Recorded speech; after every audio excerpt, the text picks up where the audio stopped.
Segunda-feira, 7 de abril, nossa primeira edição do dia. E a gente vai mergulhar em um tema bem importante. Os protestos de 2013 no Brasil. Para isso, a gente vai usar como base o livro A Década da Revolução Perdida, do Vincent Bevins. E também algumas reportagens do The Intercept Brasil. Legal. E a pergunta que a gente quer responder para você nesse mergulho é a seguinte. Como é que manifestações que tinham pautas progressistas, né, começaram com a questão do aumento de 20 centavos no transporte público? Acabaram, de alguma forma, se conectando com a ascensão da extrema-direita no país. Essa é a grande questão, né? Como é que a gente vai do ponto A ao ponto B?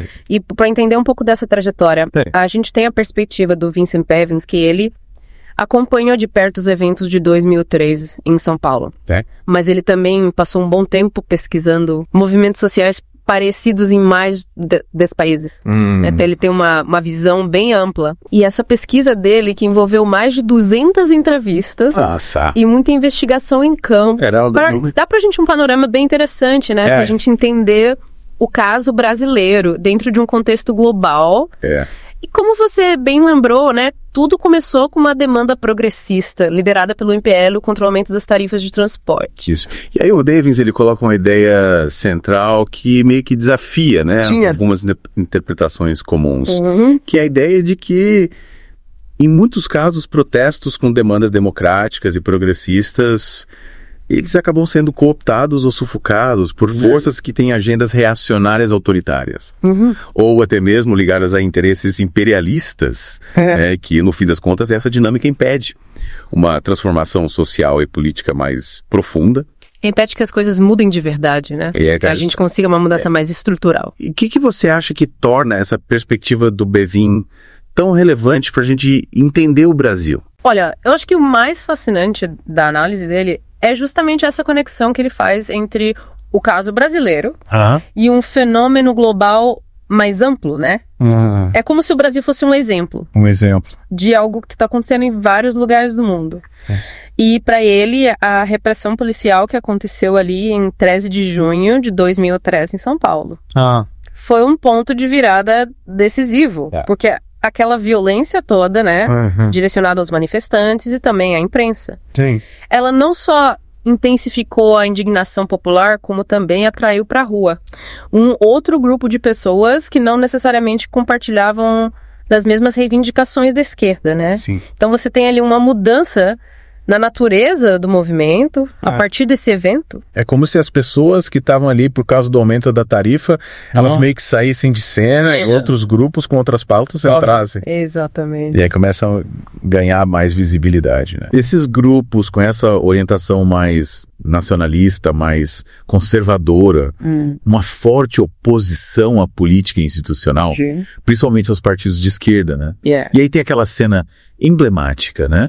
Das bandeiras do PT sendo queimadas, que virou um símbolo desse sentimento antipartidário, né? Que depois a gente viu que abriu o caminho para a Lava Jato. E eventualmente para a eleição do Bolsonaro, né? Qual a importância simbólica que você vê da queima dessas bandeiras? Eu acho que ela é muito forte, porque ela mostra essa mudança de rumo, né, do movimento que começa com uma pauta progressista. E de repente se volta contra a esquerda institucional. É como se o alvo mudasse completamente, né?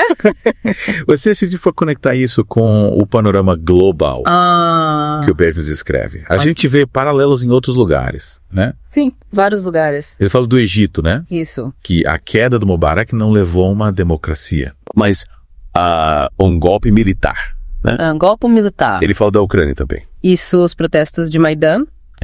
Que apesar de terem várias motivações, acabaram sendo, em parte, cooptados por grupos ultranacionalistas. É isso. Até em Hong Kong, né? Alguns ativistas falaram da sensação de terem sido usados pelos Estados Unidos.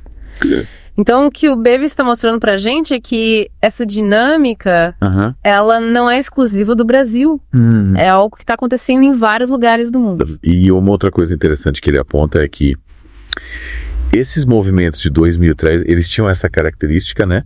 Da organização horizontal sem lideranças formais, usando as redes sociais online para convocar, coordenar as ações, que dava uma sensação de uma ocupação espontânea do espaço público, né? Uma coisa meio orgânica, né? Que surge de forma natural. Mas ele também coloca uma limitação importante dessa estrutura, né? Para a construção de projetos políticos mais duradouros. Com mais coesão, né? É porque, no fim das contas, você tem ali um monte de gente com demandas diferentes. E sem uma liderança clara, fica difícil canalizar essa energia toda para um objetivo comum. E aí entra a questão da antipolítica, né? Isso. Que foi uma força muito poderosa em 2013. Essa rejeição à classe política tradicional. É todo mundo contra os políticos, né? É o sistema que não funciona. Tu precisas, ele argumenta que essa rejeição que ele observou em vários países acabou criando um vácuo de representação que foi preenchido por forças de direita, que já tinham uma organização mais estruturada ou por interesses externos com a agenda bem definida. É como se a direita soubesse aproveitar melhor esse espaço, né? É interessante que no Brasil, depois de 2003, a esquerda, ela parece que ficou meio cautelosa em relação a grandes mobilizações de rua, né? Sim, com medo de repetir o que aconteceu, né? Principalmente depois da demonstração de força da extrema-direita no ambiente digital. E o Bevins, ele chega a comentar que essa estação, ela pode, de alguma forma, estar dificultando a retomada de uma agenda popular com potencial de transformação. É como se a esquerda tivesse com medo de ir pra rua, de se manifestar. E com isso acabasse abrindo mão de um espaço importante de luta política. Então você acha que essa cautela é justificável? Olha, eu acho que é compreensível do que aconteceu, né? Mas ao mesmo tempo é preciso encontrar um equilíbrio. Porque a rua, ela continua sendo um espaço importante de manifestação. E o Bevins, ele fala também da esquerda institucional, incluindo o PT. Né? Isso. E ele argumenta que houve uma subestimação da radicalidade daquele momento de 2013. A própria Dilma Rousseff chegou a considerar uma reforma política. E ele coloca que essa falta de resposta do governo acabou limitando a capacidade de lidar com uma crise de representação, que é muito além das demandas por serviços públicos de melhor qualidade. Né? É como se o governo não tivesse entendido a profundidade da insatisfação que estava nas ruas. Aí a gente não pode deixar de falar das redes sociais, né? Que tiveram um papel fundamental em tudo isso, né? 2011, 2013. Havia um certo otimismo em relação ao potencial democratizante da internet. É todo mundo conectado, né? As redes sociais conectando as pessoas. Facilitando a comunicação. Democratizando a informação. E o Bevins detalha isso muito bem. É que plataformas como Meta, como Google, impulsionadas por esses algoritmos de engajamento que se baseiam em pânico moral, indignação, raiva, acabaram favorecendo a ascensão da extrema-direita, né? É o algoritmo. Ele não faz distinção entre o que é verdade e o que é mentira. Ele só quer saber do que gera mais engajamento. E muitas vezes o que gera mais engajamento são as notícias falsas. É a desinformação. É o discurso de ódio. E aí a esquerda se viu diante de um desafio muito grande, né? De como lidar com essa nova realidade. E aí tem a questão da manipulação, né? Das acusações de manipulação externa dos protestos de 2013. O Bevins, ele menciona casos como o de Hong Kong, onde alguns ativistas relataram essa sensação de terem sido usados pelos Estados Unidos para desestabilizar a China. Né? Mas ele faz um alerta importante contra as teorias da conspiração. Isso. Que simplificam demais essa questão, né? Qual que é a visão que você acha que o Bevins ele traz sobre a influência de forças externas em movimentos como esse? Eu acho que ele tenta trazer uma visão mais complexa do imperialismo. Ele não vê o imperialismo como uma coisa planejada nos mínimos detalhes, mas como uma força que se aproveita das oportunidades que surgem, né? Então ele reconhece que houve tentativas de influência, de financiamento externo, mas ele alerta pro perigo da gente ignorar a autonomia dos movimentos locais e reduzir tudo a uma conspiração. Então uma visão mais matizada, né? Mais complexa. E pra gente fechar, qual seria o legado? Contraditório de junho de 2013 no Brasil. Olha, aí eu acho que o Bevins, ele mostra pra gente que aquele momento marcou o surgimento de uma nova forma de mobilização digital. Sim. Mas também deixou um trauma na esquerda. Em relação à ocupação das ruas, né, a gente viu grupos como o MBL, que se inspiraram em táticas de outros levantes, né?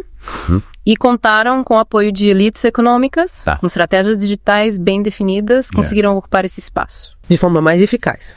Então, a democracia brasileira, ela saiu fragilizada desse processo. Né? Mesmo não tendo sido derrubada, né, e a defesa da democracia nos anos seguintes acabou dependendo mais de estruturas tradicionais, né? Como partidos, sindicatos, movimentos sociais, do que dessas novas formas de mobilização espontânea que a gente viu em 2013. Né? E aí a gente conecta essa análise histórica com a polarização digital que a gente está vivendo. Agora, nesse ano eleitoral, as reportagens mostram que a extrema-direita, ela continua dominando as redes sociais. Figuras como Bolsonaro continuam se beneficiando dessas estruturas digitais que se consolidaram desde 2013. Então é urgente a gente revisitar esse período, né? Entender como ele atuou como um catalisador das fragilidades da nossa democracia. Porque o que a gente está vendo hoje é resultado do que aconteceu lá atrás. Aí pra gente finalizar, qual que é a principal lição que você tira dessa história toda? Olha, eu acho que a principal lição é que as formas contemporâneas de protesto, elas sozinhas, elas têm limitações. A gente precisa de organização, a gente precisa de liderança, a gente precisa de uma visão estratégica para realmente transformar a sociedade. Então, o legado de junho de 2013, ele serve como um alerta para a gente não repetir os erros do passado. Isso aí, então. Isso é. Uma análise bem interessante para a gente começar a semana. Lembrando você, nosso ouvinte, que o POFcast vai ao ar de segunda a sexta. Às 7 da manhã ao meio-dia e às 5 da tarde. E aos sábados ao meio-dia.